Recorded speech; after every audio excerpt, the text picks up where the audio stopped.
स्वागत है दोस्तों आप सभी का हमारे इस YouTube चैनल में। और आज की इस वीडियो में हम जिस क्रीम के बारे में बात करने वाले हैं वो है थर्ड जनरेशन विटामिन ए। और ये एक टॉपिकल फॉर्म है विटामिन ए का और इसे हम बोलते हैं अडाप्लिन। देखिए ये जो जेल है इसका नाम है अडाफ्रिन जेल और इसका अगर आप मेन इंग्रेडिएंट की बात करें तो मेन इंग्रेडिएंट है अडाप्लिन, जो कि इसके अंदर 0.1% की कंसंट्रेशन में देखने को मिलता है। अडाप्लिन जो है एक थर्ड जनरेशन विटामिन ए है और ये टॉपिकली यूज किया जाता है और इसका पर्पज ये है कि आपकी स्किन से black heads, white heads and साथ साथ एक्ने पिंपल्स को रिमूव करने का काम करता है। ऐसा ये क्यों करता है, इसके अंदर ऐसी क्या क्वालिटीज हैं, क्या इसकी ऐसी क्षमताएं हैं जिसकी वजह से आपकी स्किन में इन तीन ही चीजों को रिमूव करने के लिए बहुत ही ज्यादा अच्छा होता है। सो वीडियो की शुरुआत करते हैं।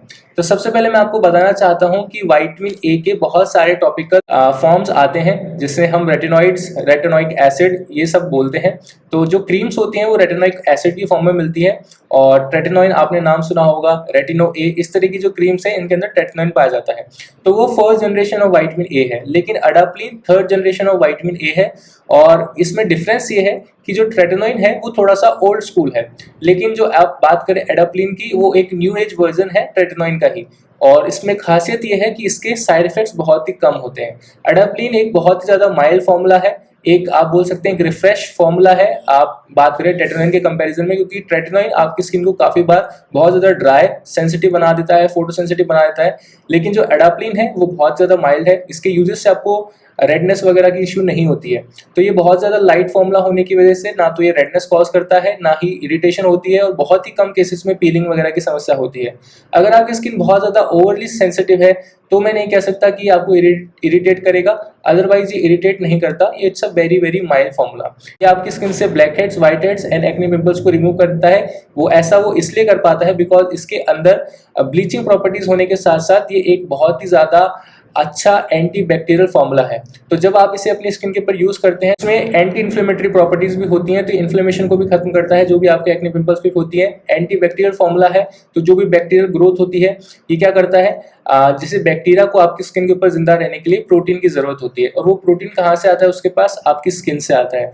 तो ये क्या करता है, उसके प्रोटीन सिंथेसिस को स्टॉप कर देता है, जिसकी वजह से बैक्टीरिया को प्रोटीन नहीं मिल पाता है आपकी स्किन के ऊपर जिंदा रहने के लिए। सो अगर किसी चीज को खाना नहीं मिलेगा तो वो ऑब्वियसली ग्रेजुअली धीरे धीरे मर जाएगा वीक होके। तो यही काम होता है बैक्टीरिया के साथ में कि बैक्टीरिया को ये प्रोटीन सिंथेसिस स्टॉप हो जाता है तो उसे प्रोटीन नहीं मिलता, तो वो जिंदा रहने के लिए उसे खाना नहीं मिलता, इसलिए वो मर जाता है।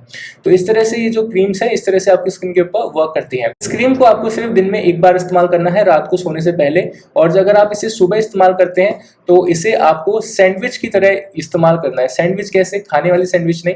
देखिए सैंडविच एक टर्म होती है, ठीक है। तो उसमें आपको करना क्या है कि सबसे पहले आपको अपनी स्किन के ऊपर मॉइस्चराइजर अप्लाई करना है, देन आपको क्रीम अप्लाई करनी है और फिर उसके बाद आपको मॉइस्चराइजर अप्लाई करना है। तो ये तो बात होगी सैंडविच की तरह आपको यूज करना है, ठीक है। 2 लेयर्स के बीच में आपको इस क्रीम को लगाना है और ये आपको कब करना है, जब आप इसे दिन में इस्तेमाल कर रहे हैं, क्योंकि इसकी वजह से कई बार स्किन पर ड्राइनेस हो जाती है अगर आपकी स्किन ऑलरेडी ड्राई है तो। और इसके साथ में आपको एक अच्छी क्वालिटी का सनस्क्रीन यूज करना मस्ट है। सनस्क्रीन कौन सा यूज करेंगे अच्छी क्वालिटी का? अच्छी क्वालिटी के सनस्क्रीन से मेरा मतलब क्या होता है, अच्छी क्वालिटी के सनस्क्रीन से मेरा मतलब होता है कि मिनिमम SPF 40+ हो, क्योंकि इंडियन कंडीशंस के हिसाब से इतना SPF आपको चाहिए ही चाहिए। बहुत सारे लोग SPF से कंफ्यूज हो जाते हैं, कुछ लोग इसे स्किन प्रोटेक्शन फैक्टर कहते हैं, लेकिन ये होता सन प्रोटेक्शन फैक्टर है। और ये इसका जितना नंबर होता है, SPF के आगे जितने नंबर लगते हैं जैसे 40+, 50+, 60+, तो ये आपके स्किन को अच्छा नहीं रखता ना, आपकी स्किन को ज़्यादा ऐसा नहीं कि ज़्यादा प्रोटेक्ट करता है, ये ड्यूरेशन से संबंधित होता है। जैसे कि SPF 40 वाली जो क्रीम है वो कम ड्यूरेशन तक आपको सन प्रोटेक्शन प्रोवाइड करेगी, SPF 50 वाली थोड़ी ज़्यादा देर तक करेगी, SPF 60 वाली थोड़ा और ज़्यादा देर तक करती है, ठीक है। तो ये ड्यूरेशन का खेल होता है, इसमें ये नहीं होता कि SPF 60 वाली ज़्यादा अच्छी होती है और SPF 30 वाली या 40 वाली खराब होती है, ऐसा नहीं होता। सभी सनस्क्रीन आपके स्किन को सन से प्रोटेक्ट करती हैं, ठीक है। लेकिन बात होती है सिर्फ ड्यूरेशन की, तो ड्यूरेशन जब आप जो नंबर जितना ज्यादा होगा उतना ज्यादा लंबा ड्यूरेशन होगा। अडाप्लिन कौन कौन लोग यूज कर सकते हैं? अडाप्लिन वो लोग यूज कर सकते हैं जिनकी स्किन पे माइल्ड टू मॉडरेट एक्नेज है। एक्टिव एक्नेज पे भी आप इसे यूज कर सकते हो। साथ ही साथ आपके अगर स्किन के ऊपर बहुत ज्यादा ब्लैक हेड्स, व्हाइट हेड्स होते रहते हैं तो आप इस क्रीम का इस्तेमाल कर सकते हैं। ये क्रीम इतनी ज्यादा इफेक्टिव है कि 2 से 3 रातों में ही आपके बड़े से बड़े पिंपल को भी वहीं की वहीं खत्म कर देती है, ठीक है। इसको लगाने के बाद में कई बार आपकी स्किन के ऊपर रेडनेस रह सकती है, वो पिंपल का मार्क रह सकता है, उसे हटाने के लिए सबसे बेस्ट आपको यही कर सकते हैं कि आप अच्छी क्वालिटी का सनस्क्रीन इसके साथ में यूज़ करें, ताकि इन्फ्लेमेशन नहीं हो स्किन में। इन्फ्लेमेशन नहीं होगी तो जो रेड स्पॉट पड़ा है या जो ब्लैक स्पॉट या डार्क स्पॉट जिसे हम बोलते हैं वो पड़ा है, अगर वो 7 दिन में या 10 दिन में ठीक होने वाला होगा, वो 1 से 2 दिन में ही लाइटन होना शुरू हो जाएगा। तो सनस्क्रीन इतनी ज़्यादा इफेक्टिव होती है, तो सनस्क्रीन आप जरूर लगाएं इसके साथ में। तो ये थी हमारी जानकारी आज की इस वीडियो में इस क्रीम के बारे में। मैं आशा करता हूँ आपको आज की जानकारी पसंद आई होगी। पसंद आई है तो वीडियो को लाइक कर दीजिएगा। मिलते हैं नेक्स्ट वीडियो में कुछ ऐसी जानकारी के साथ।